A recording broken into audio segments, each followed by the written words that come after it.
we decided to repeat a popular experiment that has been done by many others online. And while science has failed to recognize the importance, many independent thinkers have now pondered with first-hand evidence what the impact of our feelings could really be. One of science's least measured phenomena may be one of the most important. The power and energy of emotions, moods, attitudes, speech, and behavior. Well, that's a rather simplified suggestion of a complex mental process, but you get the idea. Cause, effectual patterns of emotional response. Rage, the results were startling, not so much the conclusion in itself, but to experience it firsthand. What follows is the impact of our actual words. Perhaps our intentions matter. Do you ever think about the things that you say, not just to other people, but yourself? What effect, if any, those things actually really do have? I don't just mean the superficial effects or the emotional reactions to the words that you say, but is there something deeper, a more tangible physical effect? Dr. Masaru Emoto spent the last 20 years of his life studying the molecular structure of water. It's said that Emoto believed that water is a blueprint for our reality, and that human consciousness and intention can actually affect water and change it. We create 50 frozen samples of every water specimen and frozen at minus 25 degrees centigrade. The crystals start to grow and expand as the temperature of the ice tip rises under the microscope. A beautiful hexagonal crystal with delicate trimmings growing slowly from the 6 points of the hexagonal core. After photographing frozen water crystals from different water sources under a microscope, he began to experiment with the effects of different letters, then words, then pictures on water crystals. He would expose the water sources to the pictures, to the words, and then freeze them and photograph them to see if these things had any effect on the frozen crystals. What he came back from the microscope with is some pretty amazing stuff. Emoto decided to see how thoughts and words affected the formation of untreated distilled water crystals, healing versus heavy metal music. Wow, look at that. What happens to the water molecules? Over the years, this evolved into playing different pieces of music for water to see if the water structure changed, and praying over water, and then photographing it before and after he prayed over it. And what he found was so astonishing that even today, people are still trying to debunk it as pseudoscience because it has huge implications on, well, everything. And nobody wants the personal responsibility of that, I don't think. Saying nice, good, beautiful things to water, playing beautiful pieces of music to it, or offering heartfelt prayers over the water produced beautiful shapes under Dr. Emoto's microscope. But on the flip side, hateful messages and angry, disjointed music produced misshapen, ugly shapes under his microscope. A few months ago, I was looking into Dr. Emoto's work, and I came across people all over YouTube carrying out something they called the Rice Experiment, which is based on Emoto's work, and with what has been, for many people, some pretty surprising results. And as I've probably mentioned on this channel before, I homeschool, and we thought that our son would appreciate this one, so we did it for his science class. Sterilizing a few jars and cooking some standard rice, we put 3 batches of this food filled with absorbed water to the test, with emotional treatment as the variable. All right, so here's what we got. So what's this one? This one, this one. Hate, love, ignore. This one, we ignore.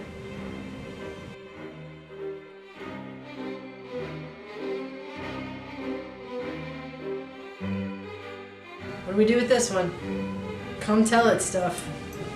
I hate you and I want you to die. I mean, you just look like a bunch of maggots. It's not, I can't make a joke about it even. It's so pathetic. Ah, you're so sad. I hate you. You're not rice, you're disgusting. You're putrid. And I know what's gonna happen to you. You're gonna turn black like your soul. Slimy and foul, and you look like something that was scraped off the bottom of a Grand Central Station toilet. I don't think it's possible for me to hate an inanimate object more than I hate you. Alright, love rice. Oh, how the pillowy clouds of heaven could not compare with your beauty. I love you. I love you, love rice. And my favorite is rice. You're my best friend. Forever. I love you. This is the way rice is supposed to be. Perfectly steamed, organic. I love you, rice. You're a really good example of rice. Unlike that other guy over there. And you're better than everything. I love you more than everything, even my mom. And this is the control rice. The message is a thought, not the word. Thought, not the words. The vocal mechanism codes the words into vibrations and transmits them as sound across the communications channel, which is, of course, the air. So, here's the results of our 2-month-long rice experiment.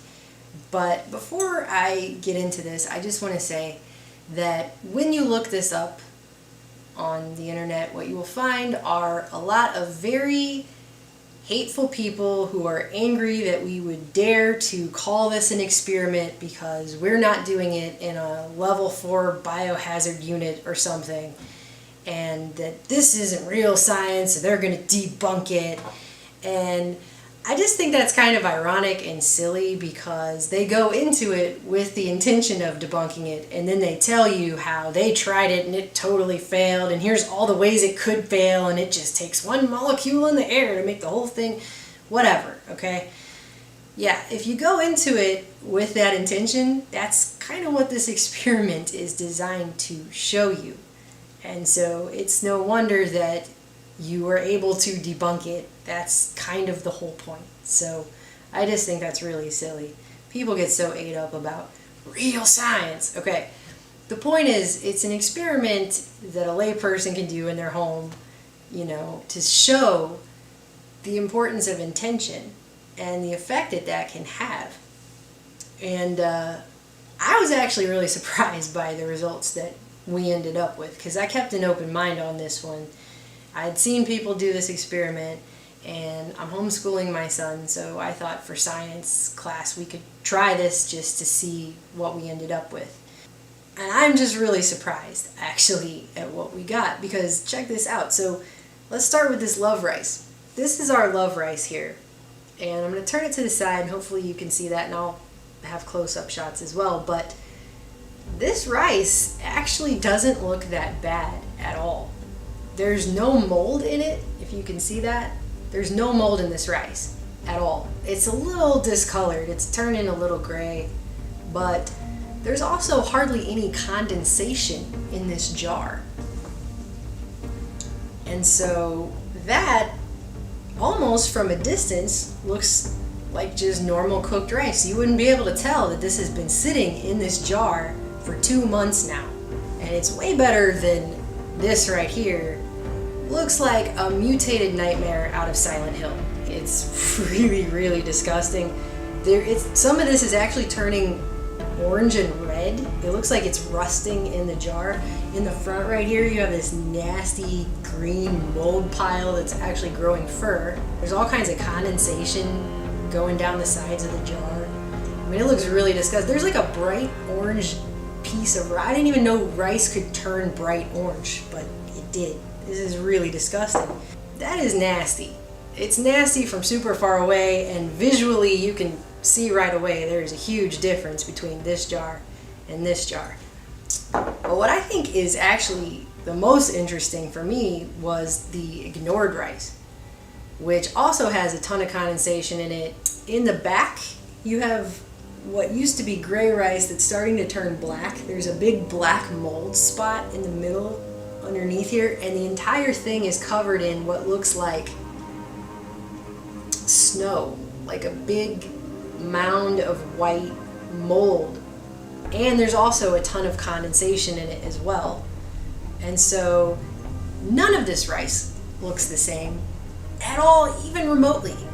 This is rice, this is organic rice that was cooked with reverse osmosis water in the same batch, and then was placed into 3 of the same type of jar that had been sterilized with boiling water in the same exact manner at the same time, placed in the same spot on the counter. And I know the debunkers say, well, just one molecule getting in there, but you should expect that this rice will look even remotely similar. And it doesn't look anything alike. All 3 of these jars are very different. And so how is that explained by just claiming, oh, it's just one molecule in the air? I mean, come on. This is really different from here to here. I mean, this is night and day difference. A few years ago, it was quite popular to say, I will believe nothing that I cannot see or handle or know with my physical senses. Today, this attitude is considered quite unscientific. Much of modern science deals with very real quantities and qualities that are beyond the range of the physical senses. Despite the fact that we used to do a lot of food videos on this channel about ways to grow your own food and things like that, people nowadays come onto our channel sometimes and they say, you never give any solutions to anything on your channel. And, you know, half the problem, I think, is just talking about the things that we talk about. First of all, you can't have a solution if you don't even know there's a problem. But that having been said, I also think people are just waiting around for someone else to always tell them what the answer is to everything. And I don't think they realize how much power and control they actually do have over their own life. And I don't know, so I think some of the people that get real angry because they say this isn't a real science experiment or whatever, and they want to debunk it and tell you how powerless you really are and that there's nothing to it and everything like that. I think some of those people actually don't want this to be true, because I think they don't want to have to take responsibility for their own intentions and how those intentions have affected their life, possibly in negative ways, and the people around them too. This is going to make me think a lot harder about just the way I interact with everybody anymore. Just everybody. I mean, you hear people arguing in like a Target or something with each other, just real hateful things are coming out of their mouth. I'm going to be thinking about this rice, you know? Or all those moms that I always see out at the grocery store and they're completely ignoring their children who are, you know, little babies in the shopping cart playing with iPads and stuff. Ignoring. I mean, look at this. And just love. The intention of love. I mean, this is 2-month-old rice and it looks almost good enough to eat. There's hardly any condensation and no mold in this jar. How does that happen? Because the only real difference here is our intentions. I wasn't that surprised because I did see the videos about this that other people had done, and the results are consistent. That's got to mean something. And I saw it done with apples and other food. And, you know, everything has a relationship of water. There's water in us, there's water in food. But I don't know if I had thought about it in such a tangible kind of way, of the way it affects ourselves, each other, the way I treat other people. So you're going to start treating me like that one over there, right? And not that one over there. I've been pretty much over here on this side. Just kidding. How are you going to treat me? It reminds me of, what's that movie where the woman cries? She makes really good soup, but she cries into the soup, and then everyone feels it when they eat the soup, but it's really good. And the foreign one, I can't remember what I that don't know what movie it's is. called, but it reminds me of that. El llanto fue el primer síntoma de una intoxicación extraña. Una gran melancolía y frustración hizo presa de todos los invitados y los hizo terminar en el patio, los corrales y los baños, añorando el amor de su vida. I mean, we all watched this happen for weeks. Other people have done this experiment. What's really going on here? So this is rice that for weeks we told really nice, loving things to. And I mean, as much as you can love a jar of rice, we tried to love this jar of rice, which at first when you do this experiment, you are going to feel silly. That's just how it is.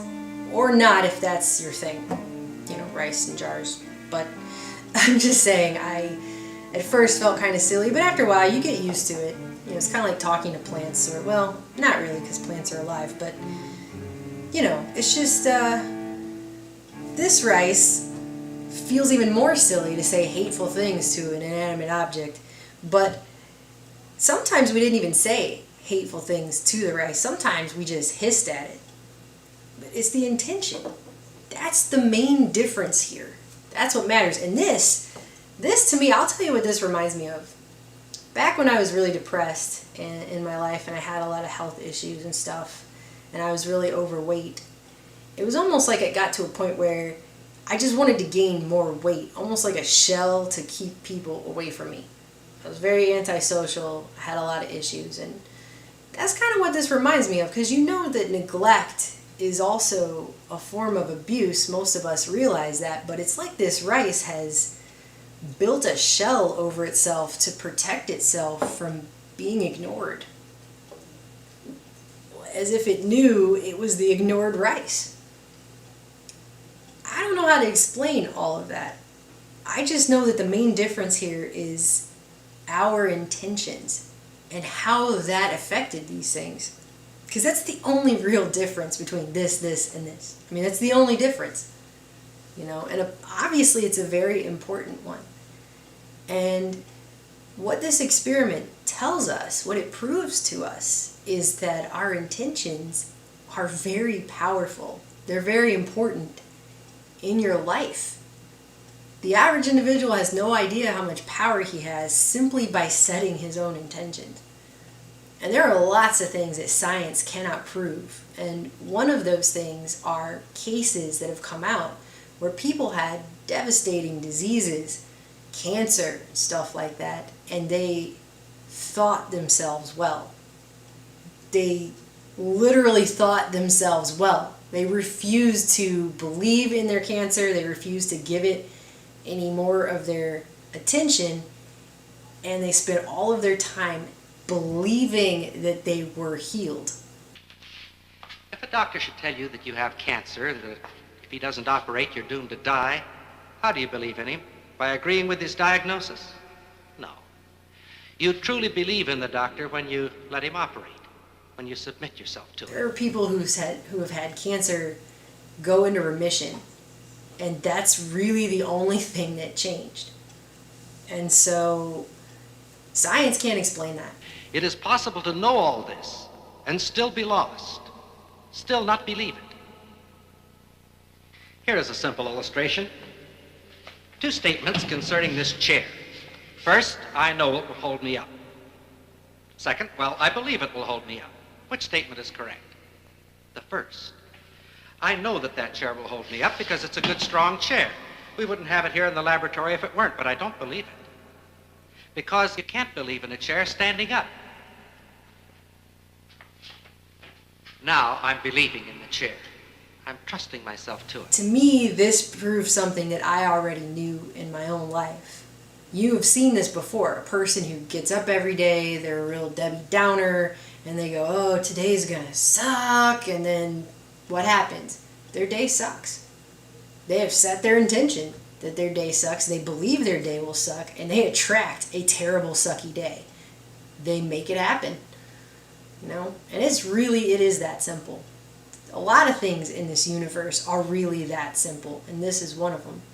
And it kind of branches off into a whole direction of things that I have all kinds of questions about. You know, things that we've heard about how the observer changes the experiment. I mean, where do you think that kind of stuff comes from? I feel like it works on the same principle as 100th monkey syndrome, and that same principle of when you walk into a room and you see someone across the room and you just know that's a bad person because you get a feeling that you can't explain any other way. All of these things are connected, in my opinion. For some reason, many people seem to have two kinds of faith. One they reserve for values they consider absolute. 2 times 2 equals 4. The law of gravity. And then a so-called religious faith, which is almost a retreat from fact into a realm of fantasy. They seem to have two compartments in their brain. They keep their science on one side, their religion in the other, with a wall between them. They're afraid to remove the wall, fearing that their faith will be swept away by fact and hard reality. To say the least, such a faith lacks honest conviction. Only a faith that is founded on truth can survive.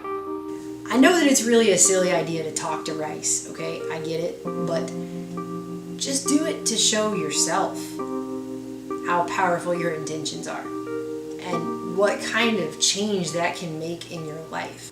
Do we need to be doing this to ourselves? A lot of us do this to ourselves. I know I'm guilty of having done it many times in my life. Do we need to do this to ourselves or this? You could be doing this every day to really affect their own life and the people around them in this kind of a way. Can you imagine what kind of world we would have? It's something to think about anyway. Change the message from I hate you to I love you.